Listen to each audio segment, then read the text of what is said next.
মই দৰ্শনা ঘৰলৈ গৈছিলোঁ, শিৱ পূজা আছিলে আৰু ভাৰ্চিটি আগৰে কথা এইটো এতিয়া ভাৰ্চিটি হৈ গ'ল আৰু ভিডিঅ'খিনি দিবলৈ ইমান দেৰি হ'ল। আজি বোলো আপলোড কৰি দিওঁ।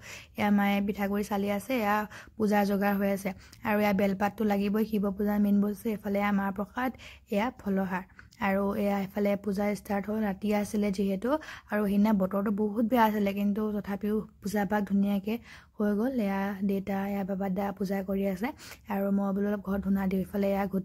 এফালে এয়া ঘোটা বনাই আছে, যিহেতু ঘোটা দিবই লাগে পূজাত। আৰু এয়া মায়ে এফালে ভাজিয়ে দালি বনোৱাত ব্যস্ত। এয়া আলু ভাজিও হৈ গ'ল, তাৰ মাজতে ধুনীয়াকৈ পূজা ভাগ সমাপ্ত হ'ল।